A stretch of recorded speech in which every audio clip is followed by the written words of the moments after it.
Raising Teens by Collett Smart with Ray Kington. Do you ever feel weird? As if. Raising Teens with Ray Kington and psychologist and teacher Collett Smart. We'd love to hear from you. You can get in contact with us via the Hope Media app. You can shoot us a message through that. It's easy to grab. So wherever you grab your apps, get the Hope Media app and shoot us a question. And Collett, you've got a question for us today. It's come through. So one of our listeners asked, firstly they said, thank you for encouragement and advice on raising teenagers. We've moved to Sydney 12 months ago, so this has been a huge change for our family. Our daughter had no need for a phone previously, but now is finding her way to and from school by herself, and of course everyone else has one. We have held quite a firm stance on social media after watching our older child go through something complicated. We have open discussions as to why and when we look at her having chosen apps, she suddenly turned 14 and we thought, okay, well, that time's going to be approaching for the certain apps. We have unfortunately come across a second phone given to her by a friend on which she has opened her own Snapchat, one we certainly didn't want her to have, and other social media. Now we are left with the questions. Have we pushed her to lie to us?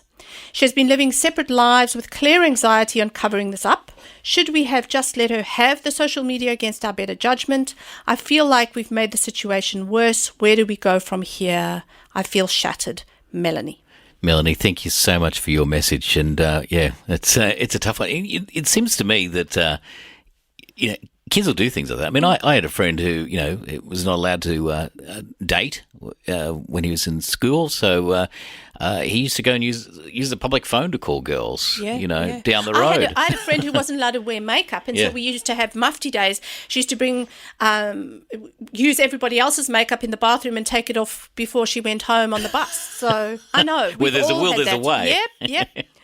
So, but that's not to make light of, I know what it's like. I've got 3 children and, it's so shattering when you feel like your child has been deceitful. And so I feel like for Melanie, there's almost 2 questions in here. And I'm thinking, Ray, we might do the social media ones in a separate episode of the podcast. We'll maybe just touch on the deceit first and when our children lie to us. We'll follow up on the social media next episode, shall we? Yes. Yep. Okay. So I think it's important to know that our children will lie to us somewhere along the way. They're not evil little human beings. It's the nature of humanity, and we do things like that. We all did. We've just spoken about our own friends. And I think once our children are old enough to understand the difference between true and not true, I think that's a good time to start encouraging them to tell the truth and let them know that lying isn't okay. So obviously, but by the time our teenagers are in their teen years, they know that lying isn't okay. And so I think we need to also remember, we need to look at why have our children lied. So often it's to get something that they want or to get out of something that they don't want to do. Sometimes there's peer pressure. That's a big one for our teenagers. And they're common motivations, but there's also some less obvious reasons that children might not tell the truth or at least the whole truth. And so that's why I'm saying we need to get underneath the why. So asking ourselves, what kind of lies is my child telling and what are the circumstances around this lie? So they might speak before they think and blurt things out because they're trying to, save face or whatever it might be. But sometimes for our teens, they're trying to cover something up and not get into trouble. So it seems like Melanie's daughter was covering it up, having the phone. She didn't want to get into trouble. That's why she never said, I have a second phone.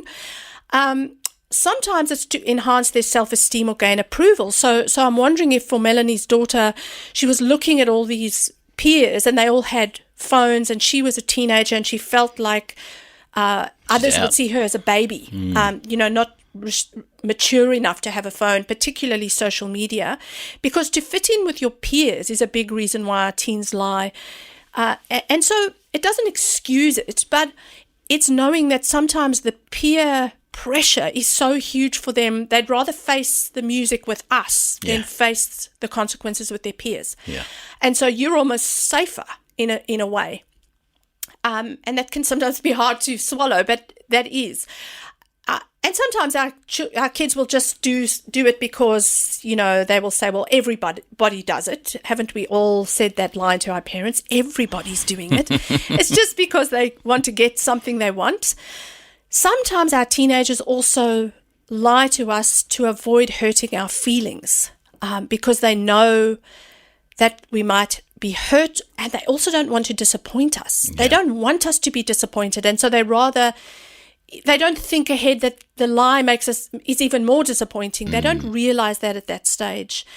Some of them are also just exerting their independence. They just want to move away from parental control or test out new behaviors and see what our boundaries are like and how much they can push them. So there's a lot of reasons. But I think in some areas, we need to have consequences, but we need to be careful when we discover our child has lied, not to corner them.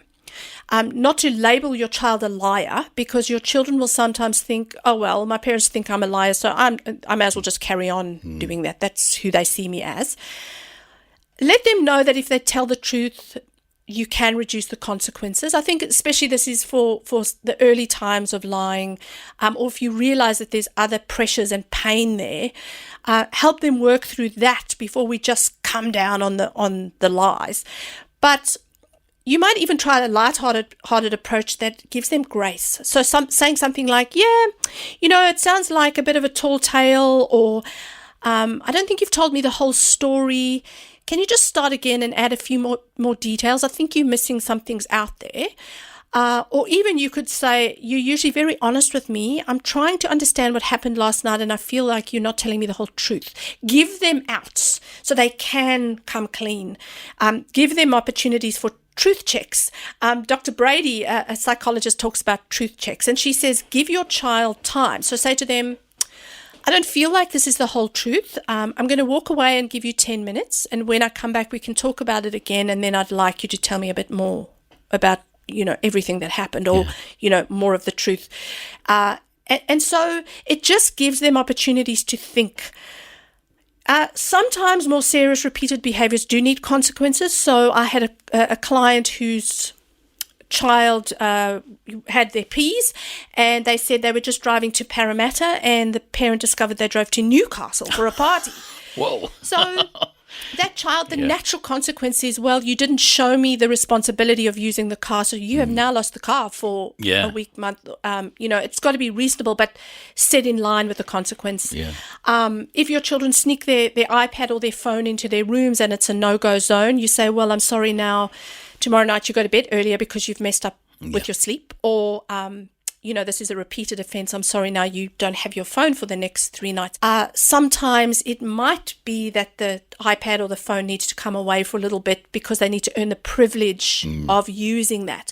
But sometimes you can say, well, you've messed up your sleep, so now you're going to bed earlier tomorrow night. So it's finding consequences that are not overblown, giving our children grace, talking calmly when they break our trust, but then also giving them opportunities to earn your trust back. Yeah. And talking with them, what does that look like? How can we do that? Yeah.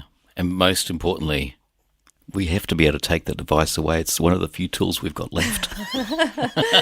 Yeah, depending on the circumstance, yes.